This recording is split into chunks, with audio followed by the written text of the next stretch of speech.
Hey there, welcome to Retro Rewind. I'm Tim from Insert Coin Theater, and in Retro Rewind we're going to be visiting older games from classic systems such as the Sega Genesis, Super Nintendo, etc., etc. And they may be games that you've played before, but they may also be games that you've never heard of, and you'll get a chance to see how they play and what they're like. Today we're going to be taking a look at Kid Chameleon, or Chameleon Kid, which was released on the Sega Genesis and Mega Drive. It was published and developed by Sega, and the music was done by... Who did the music on that? The music was done by Mark Miller. I love music, so I always put an emphasis on that.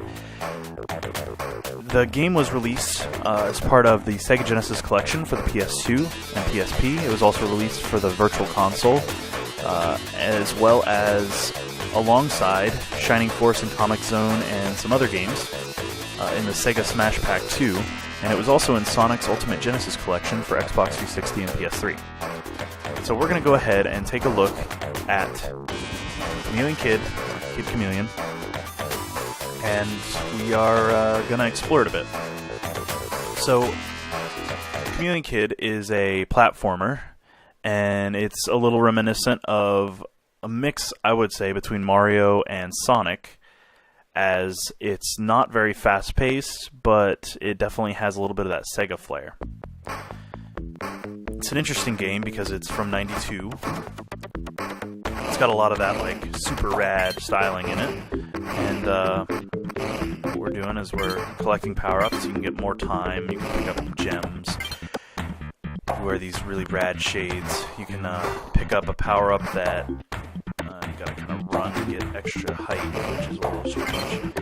And the goal is to get these power-ups and get through the level. The concept of the game is that a reality arcade game came out similar to kind of the holodeck in Star Trek, and pretty much the main boss frees himself from his scripted AI and manages to escape, and he kidnaps every kid who could not beat the game, and you play a boy named Casey who calls himself Kid Chameleon, who enters the game and has to defeat every level.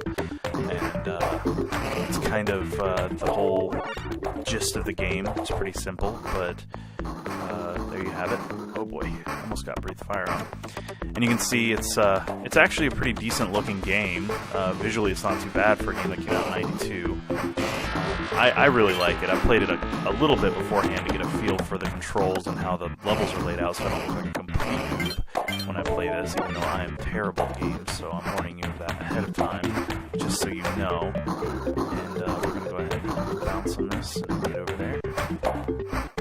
And Kid Chameleon is interesting because it's and there's a Mario flagpole. Go figure. Alright, so we've completed it, and you can kind of see the holodeck there. But Kid Chameleon is interesting because I had never played it before, but I actually really enjoy it, and I'm not much of a platformer fan.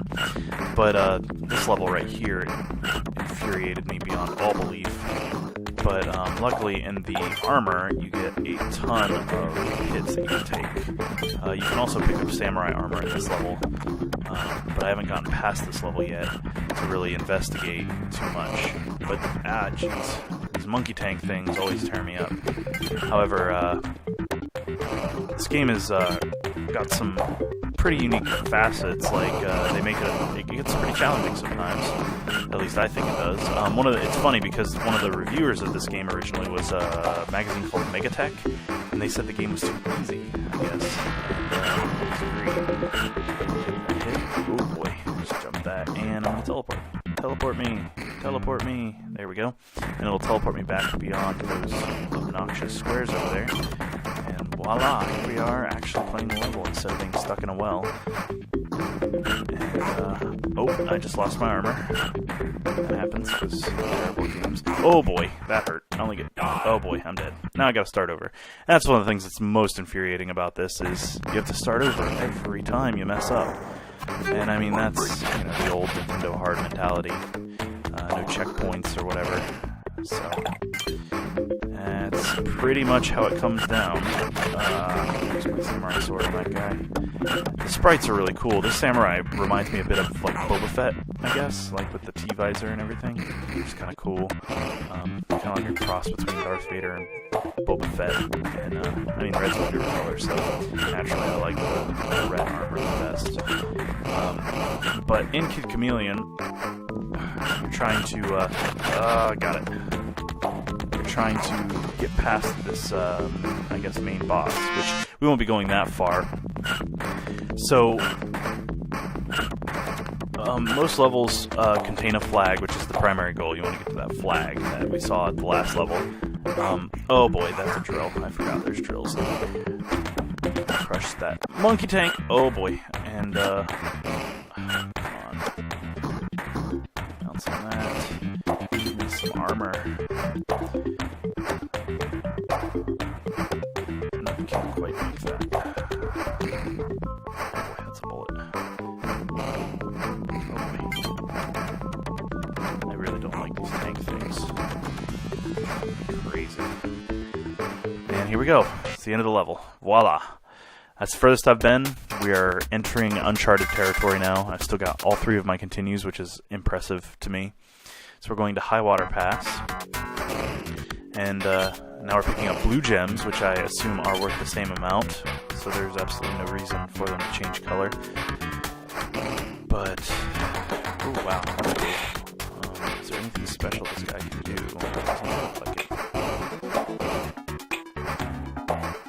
Oh, I guess I can charge. Oh wow, very nice. You can charge with this guy. And I just went to like some invisible pass of some kind. Got some layers there. This is bouncy. I can make it up. I did. Not bad. I'm actually figuring this out. Okay, I guess you can't charge into those monkey tank things. Just crush them. Oh boy. That was cool. That was invisible. Oh, I picked up a coin. I don't know what a coin does, but that's pretty awesome. Somehow I only have 2 continues left. And I just got the knight armor. That's kind of a big deal. And, we're gonna try to hit that power block. Nope. There we go. More time. Wow, that gave me like 3 minutes. Good grief. Alright, well, I guess we don't have to hurry now. I don't know where we're going for this, but whatever.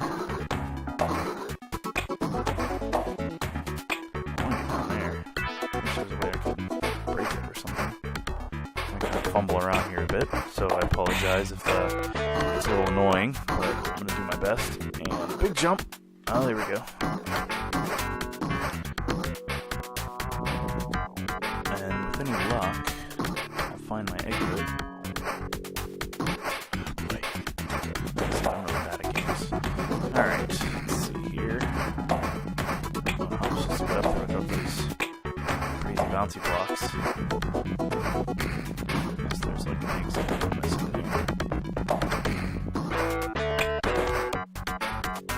It looks like it goes down, but it goes up. Which is strange. This is what frustrates me about these games. Alright. If you're a fan of platformers, this is pretty fun. Really enjoying the jump mechanic. Because some suits make you jump higher. Whereas your base level jump is not super tall, so it's kind of interesting. Oh, there goes another one of those things.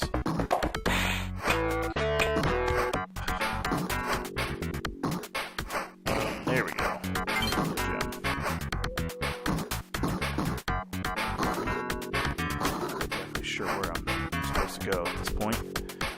This game is a terrible job of showing me where to go. You can see my foot kind of clipping through the wall there at the bottom, if you see it in the very bottom middle. That's interesting.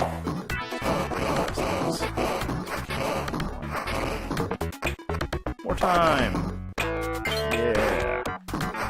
Rock on. More time to get completely lost and have no idea where I'm at. Sounds like a plan to me. So now we can jump. Just that high, huh?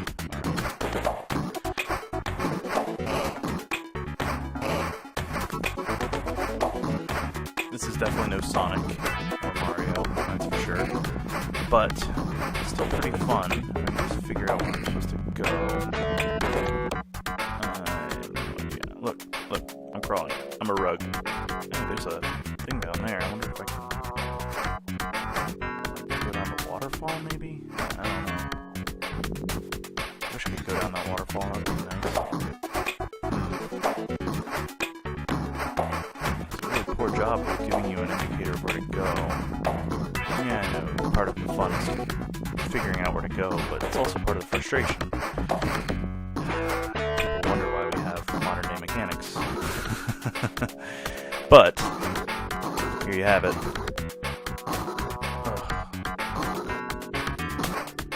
And I don't know if I'm going to let the clock run down. I'm not going to bore you that much. But you get a good idea, and for our first episode of Retro Rewind, it's not too terribly bad. Just another suit of armor. And I really do hope that this gives you some indication as to how the game plays and kind of what it looks like, and maybe you'll go on eBay and pick yourself up a copy if you're into a good platformer, or a mediocre platformer, as in my opinion. I just wish that I could figure out how to go down. There's no attack for this guy. Oh, shimmying up. There we go. Tease it. Let's go. So throw back to Gavin from Chameleon. Tease it. We'll go ahead and we'll leave it at that. I hope you got a good idea of how this game plays, how Chameleon Kid, or Kid Chameleon, it seems to be spelled both ways, plays. And I very much hope that this gives a fair example of how the game plays. And if you're interested in more, we'll be releasing more videos of more games coming up in the near future. I really hope you enjoyed this episode of Retro Rewind, so please check us out on YouTube at youtube.com/insertcointheater, I think it is. That's our channel. And then you can check us out at insertcointheater.com for the podcast. And our podcast is where myself and my co-host George talk deep discussion about video games. And once a month we try to have a guest on the show to join in on the discussion. Like this past episode, we had Josh Zimmerman, a chiptune artist, join us. And that was a lot of fun, and we talked about a lot of topics. Mainly betas versus demos, HD re-releases, and early access, and how we felt about that. And we kind of delved a little bit into what we've experienced and our thoughts on that. So join on in. If you have any suggestions or games that you want to see played, please feel free to drop me a line in the YouTube comments, or from insertcointheater.com. You can also check us out on Twitter at twitter.com/ICT_podcast. And you can also get us on Facebook at facebook.com/insertcointheater. So, from Retro Rewind, my name is Tim. Thanks for joining us. See you next time.